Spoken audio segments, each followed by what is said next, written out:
145 nautical miles off the Mediterranean coast. A Tuesday morning that should have been routine. Sea state, calm. Wind, Beaufort 23. Visibility, unlimited. Our Panamax bulk carrier was making 12.6 knots, slicing through the morning water like a razor blade. We had just cleared the final waypoint into harbor approaches, 25 minutes to the breakwater, just under 6 nautical miles from port. Then the ship shook. Not like a propeller vibration, not like a wave slap, not like container debris scraping the hull. It was deeper, older, sent from the bottom. A tremor surged through the keel and climbed the steel plates like a pulse. Tool lockers rattled. Water bottles danced. The steel structure hummed like a tuning fork. One of the ABs stopped coiling a mooring line. Eyes wide. "Bosun, that is not normal." Nobody had to say anything. Every sailor on deck knows the difference between ship noise and something touching your hull. I moved fast through the accommodation boots, hitting steel, fighting the urge to break into a run, the smell of old diesel and cheap coffee clinging to the air. Normally, at this hour, the ship feels alive. Galley chatter, deck checks, engine log readings, navigation reports. But not today. Before we continue, make sure you're subscribed with notifications on, and tell me in the comments what city you're watching from. All right, let's dive back in. Today, everyone was still heads tilted, listening, like prey, frozen by a predator's footsteps. The bridge. You know the sound a bridge makes when everyone inside is scared? Silence. Not a single officer speaking. Not a single laugh from the duty crew. Just breathing tight, shallow breaths. The captain and first officer were bent over the echo sounder, eyes glued to the green line scrolling across the display. The captain's voice cracked. Depth 600 meters. Beneath us. No shoals. No wrecks. 600 meters. The seabed was a city beneath a sky of water. Nothing should be touching us. Then the tremor came again, this time louder, heavier, like something metallic dragging along the hull plates. The bridge windows shivered. The radar casing buzzed. The coffee in the XO's mug vibrated like an earthquake. "All engines stop!" the captain barked. The propellers bled out speed, and the rumble in our bones vanished. And then we realized we were dead in the water. The Mediterranean was still. Too still, like a beast holding its breath. No thruster hum, no autopilot corrections, just the endless black water and the wind whispering against it. Then something touched us again. This time, from below, climbing our steel ribs like fingers. The first officer zoomed the sonar. For a second, nothing. Then the screen returned something. Not a shoal, not a net, not a whale, not a submarine. It moved against our course vector. "Is that biological?" the bosun whispered. The shape sat directly under the ship's center line, where the hull plating is thickest and where collision damage costs millions. The captain lifted the VHF handset. His hand was trembling. "Mayday, mayday." The ship answered him. Boom. A blow from beneath the galley. A sound like steel screaming. Plates buckled. Cutlery exploded onto the floor. The ship lurched starboard. Then every alarm detonated at once. Water ingress. Engine room. Hull breach. Deck level 2. Bilge level critical. The floor beneath us tilted 1 degree, then 2 degrees, then 4 degrees. I caught the center console with both hands to stay upright. The captain whispered, more to himself than to us. "This is not a grounding. Something is pulling us down." His voice was no longer human. The sonar image widened, then split again. Multiple contacts, following our underside, not drifting, not swimming away, circling. The captain stared at the screen like he was looking at his own grave. "No, no, no." His voice collapsed. Then the VHF exploded with static, a voice buried in interference. "Merchant vessel, respond." The captain grabbed the mic. "This is MV Mirabelle. We." The voice cut through, panicked, broken. "Do not stop. Engines must not." You must keep moving. The transmission ended. The bridge fell silent. Silent, like a coffin underwater. Then, a scream ripped through the accommodation deck. Not pain, not injury. Pure terror. The type of scream men release when they see something they wish they hadn't. I sprinted down 2 ladders, boots hammering the gratings. Every step echoed like a countdown. The crew mess windows faced starboard. 3 able seamen were plastered against the glass. Their eyes weren't blinking. Their lips weren't moving. I followed their stare. The sea wasn't blue anymore. It was black, thick, alive. And something beneath the surface turned as wide as our beam, moving like a current, like the ocean itself was breathing. That was when I understood. Some things the ocean never gives back. Some things the abyss does not want seen. Some things were here before shipping lanes, before sonar, before steel. We thought we ruled the sea. We were wrong. We were prey. I didn't realize I was holding my breath until the window started to fog in front of my face. The black water moved like oil, not rolling with the swell, not shifting with the wind. It pulsed. The AB closest to the glass finally whispered, "Bosun, are we aground?" Aground. In 600 meters. My brain rejected the thought. Training and instinct fought each other. I forced myself to step back. "Leave the window," I said quietly. "Now, back to your stations." They didn't move. So I raised my voice. "Back to your stations." They peeled off the glass like someone removing tape. I keyed the handheld UHF on my belt. "Bridge bosun, I need you to see this yourself." Back to the bridge. The walk back up felt wrong. I wasn't running. You don't run inside a ship unless it's fire or man overboard. But my legs wanted to. Every bulkhead I passed felt like it had a heartbeat. Vibration, then nothing. A faint shudder, then stillness. The ship was alive, but not from machinery. When I stepped onto the bridge, the light felt different. Red night mode. Instruments glowing. Rain streaking the windows that faced the bow.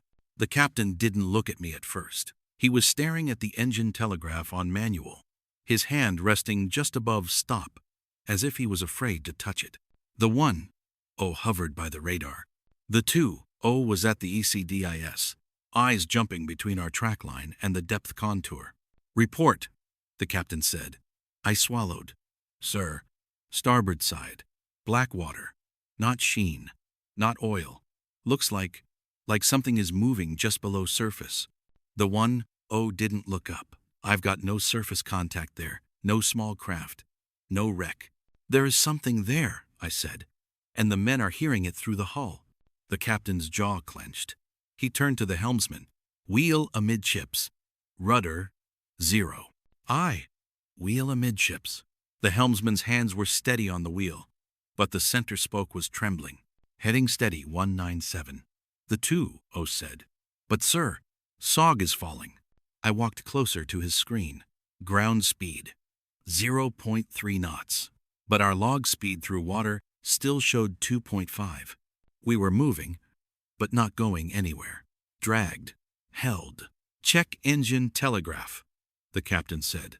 "Engine on stop, sir." The 1-0 replied. "Main shaft stopped. Only auxiliaries running. So why are we reading any speed at all?" I stepped closer to the front center windows. In the distance, faint on the horizon, you could see the pale line of the breakwater. Tiny, harmless. The promise of land and port and stable footing. 5-6 nautical miles away, unreachable. The VHF crackled again. We all turned toward it like it was a person. Static first, then a voice broken, fragmented, fading in and out like it was underwater. "If you stop, it keeps you keel. You must keep moving." The 2-0 grabbed the distress log. "Recording," he said automatically. The captain squeezed the mic. "This is MV Mirabel, Panamax bulk carrier, 600 meters depth. Engine stopped by emergency. Identify yourself." Silence. Then a final burst. We stopped. It climbed all the way to the deck. The line died. No call sign, No MMSI, no identity. But the terror in that voice didn't need a name. Order to move. The captain stared at the telegraph. No vessel on AIS. The 2, said quietly. No DSC distress logged. No MRCC traffic.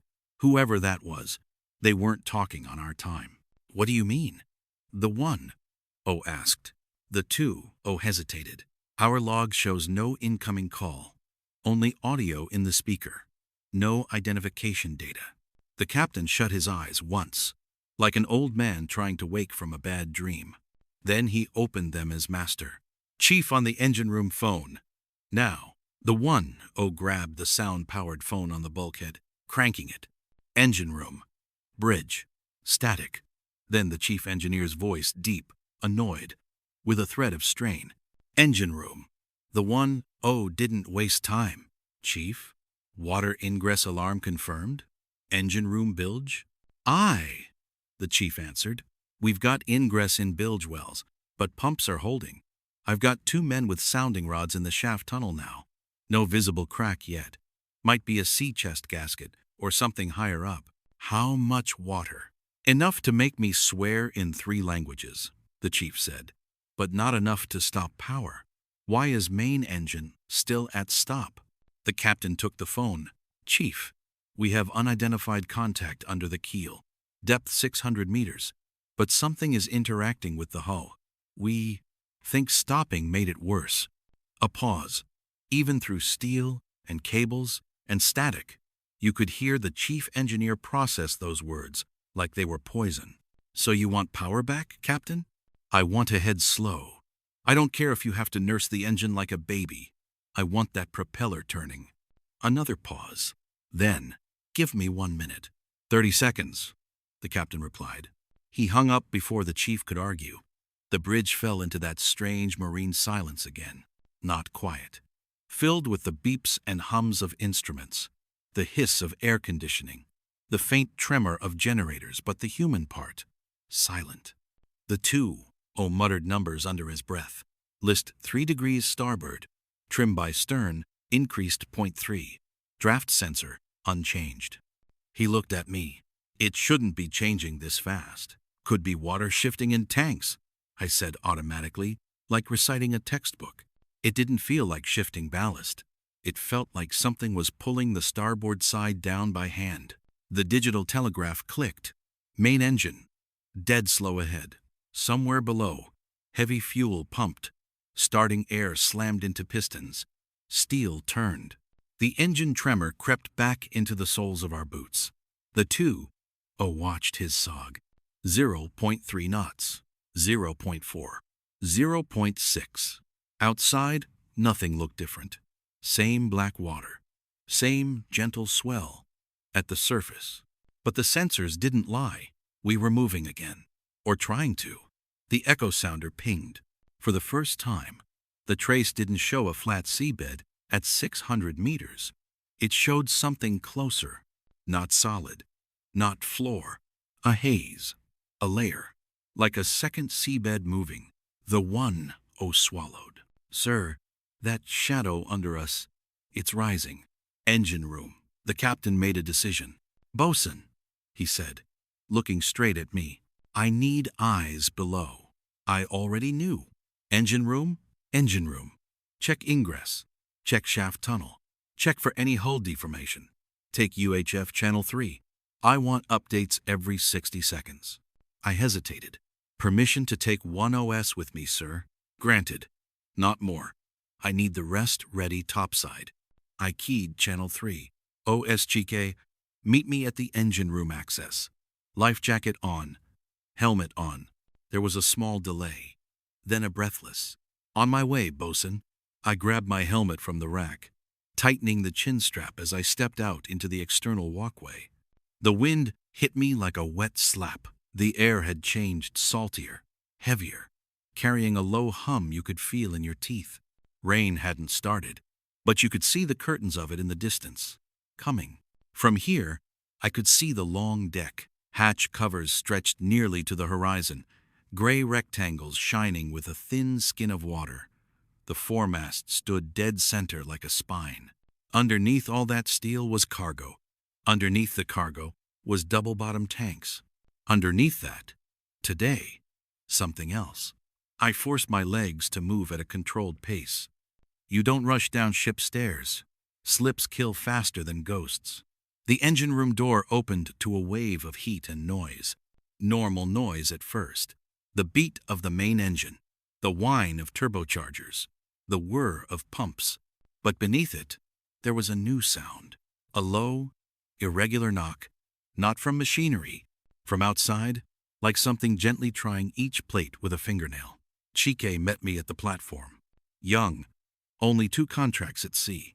His eyes tried to look brave. His hands betrayed him. "You hear that?" he asked. "I hear you talking when we should be moving," I said. "Let's go." We walked down the gratings toward the engine control room. The chief met us at the door, coveralls half-zipped, sweat dark on his chest, helmet off.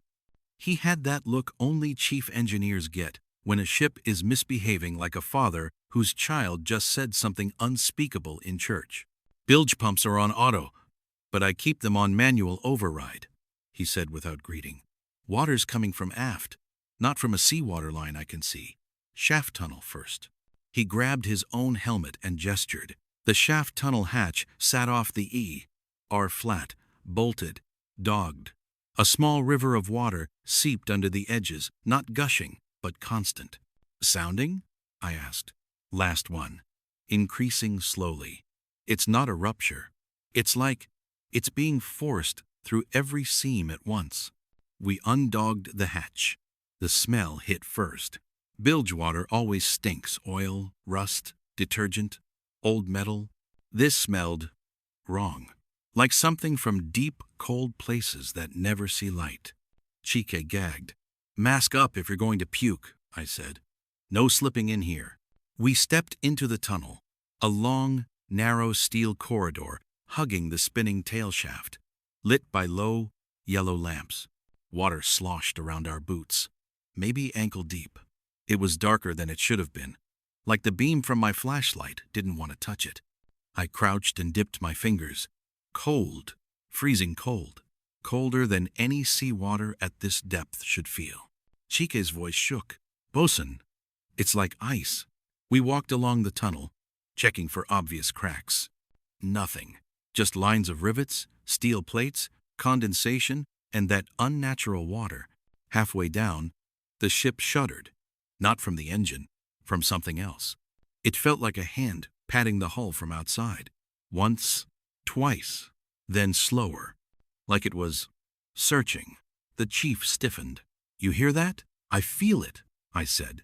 He stared at the tunnel crown, as if he could see through it. "Whatever that is," he muttered, "it's using our own weight against us." We finished the tunnel inspection, then backed out, resealed the hatch. The water level had already crept up half a mark on the sounding rod we'd left in.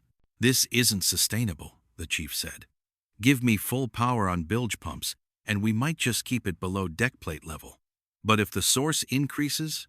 "If the source increases," I said very quietly, "you're not going to be here to worry about it." He looked at me. "You think it's going to take us under?" I thought of the voice on the radio. We stopped. It climbed, all the way to the deck. "I think," I said, "we're not the first ones." Ghost. On the AIS. Back on the bridge, the atmosphere had thickened. Actual rain hammered the windows now, vertical at first, then slanting as the wind shifted. Lightning split the clouds occasionally, revealing the long bow. Hatch covers wet and slick, spray blowing sideways. The 2-0 pointed at the ECDIS as I came in. "Look at this," he said. An AIS target had appeared. Range 4.8 nautical miles ahead, slightly to port, CPA and TCPA, blank. Vessel name, M.V. Lysander. Call sign, MMSI, all there. But the symbol was wrong. AIS showed it as not under command. "No one there a minute ago," the 2-0 said. "Now it just pops in right ahead." "VTS?" the captain asked. "Negative VTS calls," the 1-0 said. "No pilot boarding advice. Harbor control is not answering hailing either." The captain picked up the VHF. MV Lysander. This is MV Mirabelle. Bulk carrier on approach. Do you copy? Only static answered.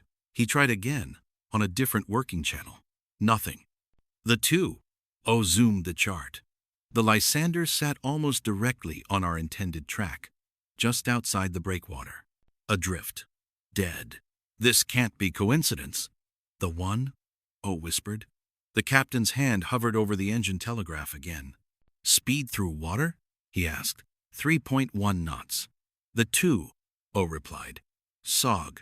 1.2. We were still being held back. The echo sounder pinged again. The false layer under us had grown thicker, the return messier, as if the machine couldn't categorize what it was bouncing off. The 1O adjusted gain. Something darted across the trace. Small, fast, not fish, too deep for dolphins. The back of my neck tingled. The water under us isn't empty, I said quietly. Water is never empty, the captain answered. Not the reassurance I wanted. The decision. He turned to us, making eye contact with each person on the bridge. This is the situation, he said. We are a Panamax bulk carrier, full cargo, 6 nautical miles off harbor, in developing storm conditions, experiencing hull interaction from unknown submerged phenomenon. We have ingress under control for now. We have an unresponsive NUC vessel obstructing approach, and we have a distress-like transmission warning us not to stop. He paused. We are not stopping again. Nobody argued. We maintain ahead slow, and increase to half ahead if the shaft can take it, he continued. We alter course 10 degrees to starboard to widen passing distance from the Lysander and keep enough sea room from the breakwater. We report continuously to MRCC, even if they choose to ignore us. Understood? The 1O nodded. The 2O swallowed and answered. Aye, sir. He looked at me. Bosun? Aye, Captain. Prepare forward stations for possible emergency anchoring, he said. But nobody touches the anchors unless I say so.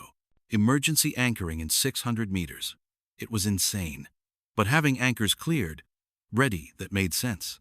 Habit. Just in case, depth shoaled faster than charts showed. I keyed the UHF. Forward team. Bosun. Helm order coming. Storm gear on. Life jackets. Safety lines clipped. We're going to stand by at the windlass. Secure all loose gear. Move careful. No heroics. The deck replied with a chorus of eyes colored by fear. Helm, the captain said, turning forward. Starboard 10. Starboard 10, sir. Steady on 207. Steady 207. The ship responded slowly. She was heavy, reluctant, but obedient. A distant flash lit the horizon, framing the silhouette of another ship ahead. The Lysander, dead in the water. The other ship. As we closed within 3 miles, more details emerged. Her mast lights were wrong. Masthead, off. Side lights, off. Only one light visible, a dim, flickering white glimmer amidships. The storm made her shape a shadow, but the outline, you never forget the sight of another bulk carrier looming out of bad weather. Range 2.8 miles, the 2O said. SOG? 1.5 knots, he replied. Too slow, the captain muttered. Chief, bridge, he called into the internal phone. Can I get half ahead? Static. Then the chief's tired voice. You'll get it, but don't cry to me when your shaft alignment cries back. Half ahead, chief. The telegraph clicked. Main engine responded with a deeper vibration. Speed through water, increasing. 4 knots. 4.5. SOG, 2.3. The 2O called out. We were fighting something we couldn't see, and partially winning. Lysander still not answering. The 1O said. No DSC, no voice. But her AIS is transmitting normally. This is impossible. Lightning blew the sky open. For a second, the Lysander was clear. Rust streaked sides. Hatch covers weeping rain. Bridge dark, except for that single light in the wheelhouse. And my heart froze. On her freeboard, midships, a mark. where her plimsoll line should have been. Instead, there was just battered steel. Her load line marks were gone. No draft numerals, no painted circles, just raw, corroded metal, like they'd never been put there, like she'd never been meant to be measured. The light died. We slipped back into gray and shadow. The call from below. Bridge. Engine room. The phone barked. The 1-0 snatched it. Go ahead. We just lost 3 bilge alarms, the chief said. Not because the water stopped, because the panels died. I've got men in the ECR tracing cables, but they report something. Something? The 1-0 repeated. Water's not pooling like it should. It's clinging, climbing the frames before it drips down, like it doesn't want to stay low. I've never seen water do that. I felt my skin crawl. Chief, the captain cut in. We pass a beam of another bulk carrier in approximately 1.5 miles. Her name is Lysander. If you have any idea how we can avoid her fate, now is the time to say so. A bitter half-laugh crackled up the line. Keep the screws turning, Captain. That's all ships understand. Movement. Stop too long, and the sea remembers you're just metal and air inside. He hung up. The storm finally hit us full. Rain slammed the bridge windows, wipers screeching as they struggled to keep some visibility. Wind speed climbed. Wind now Beaufort 7, gusting 8. The 2-0 said. Swell building 3 to 4 meters on the bow. The ship pitched, then rolled into it. Normally, sailors trust that feeling, the slow, heavy motion of a loaded bulk carrier, taking weather on the bow. Today, every movement felt like a test. Will she come back upright? Will she resist being pulled under? Under the keel. The echo sounder suddenly glitched. The bottom trace jumped.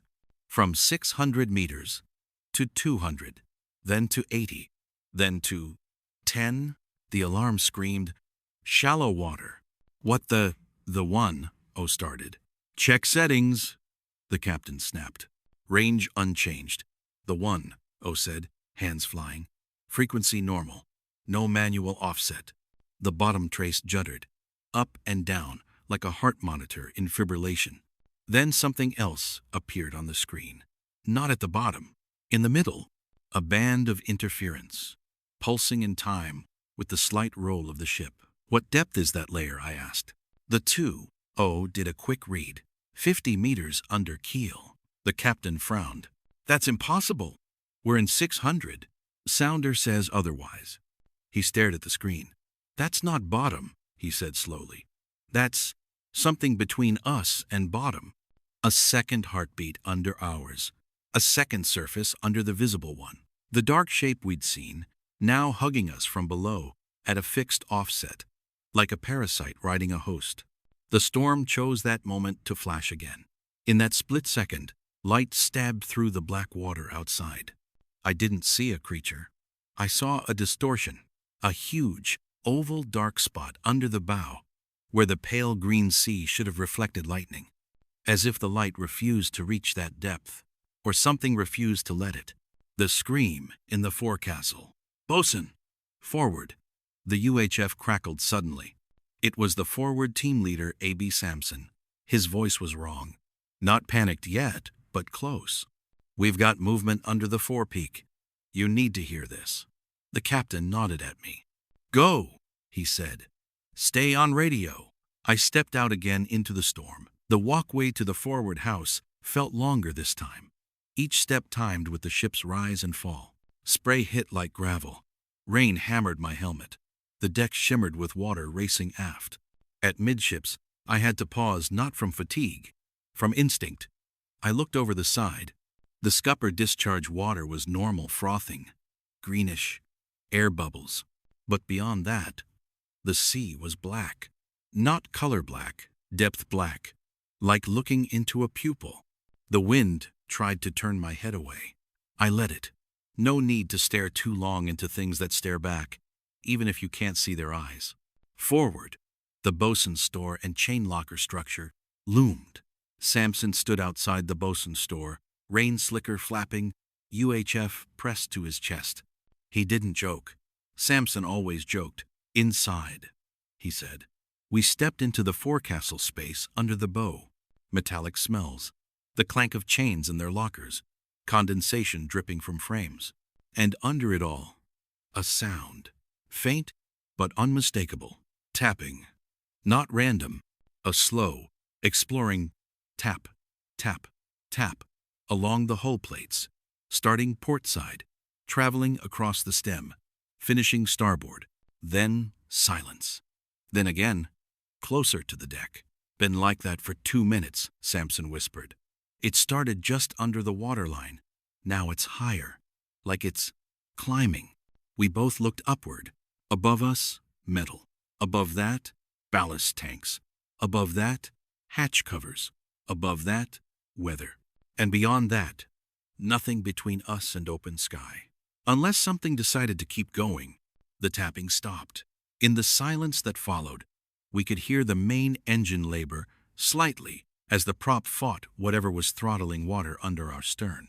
Bridge, forward, I said into the UHF. Recommend no personnel remain in forecastle unless essential. There is external contact climbing hull plates under forepeak. The captain's reply came back hard. Understood. Clear forecastle. All non-essential crew back inside.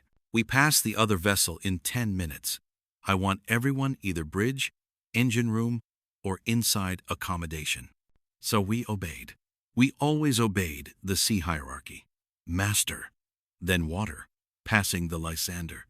By the time I got back to the wheelhouse, the Lysander was less than half a mile off our port bow.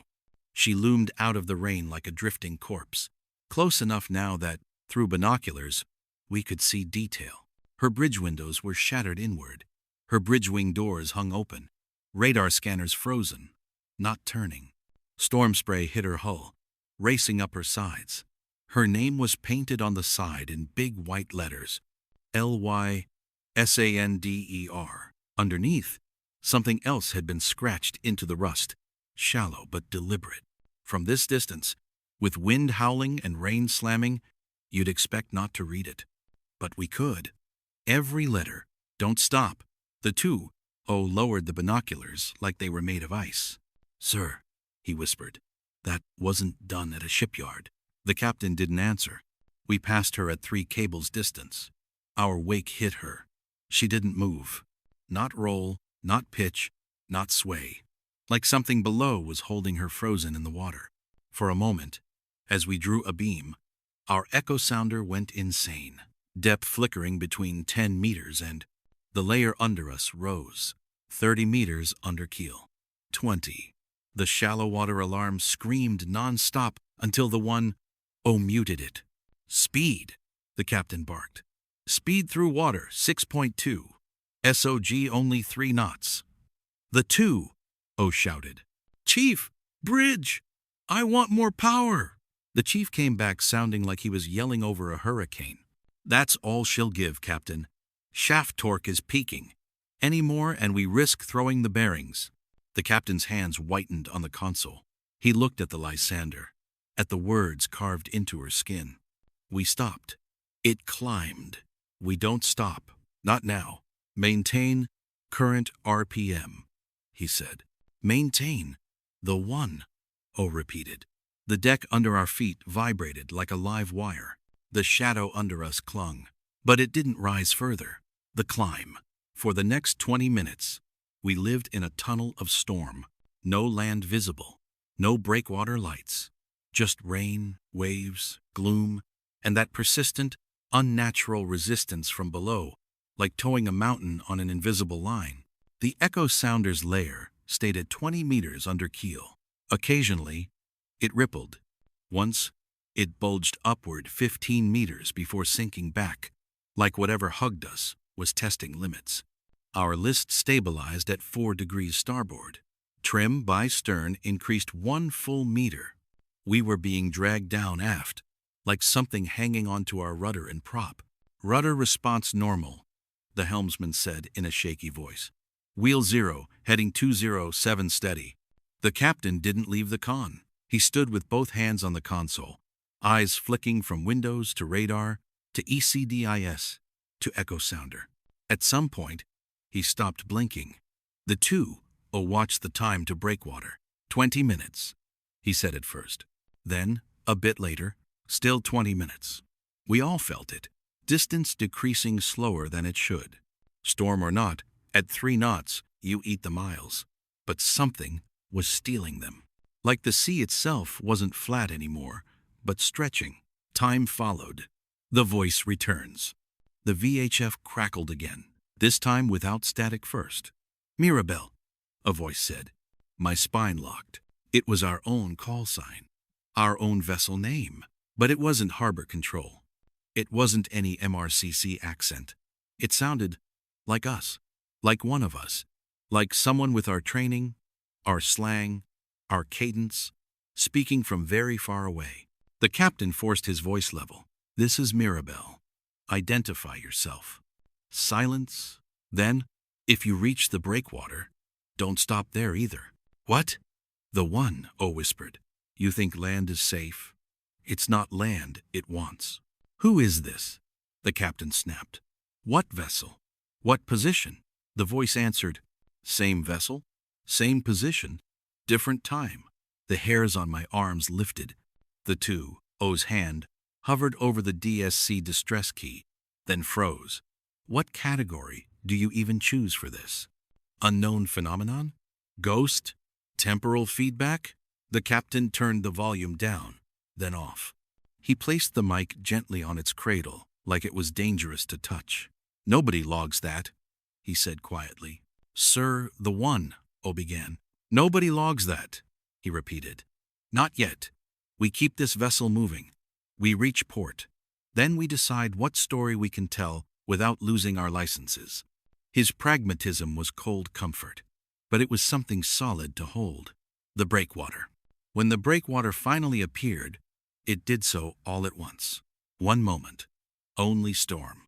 Next moment, jagged concrete teeth stretching out from both sides, waves exploding against them in sheets of white.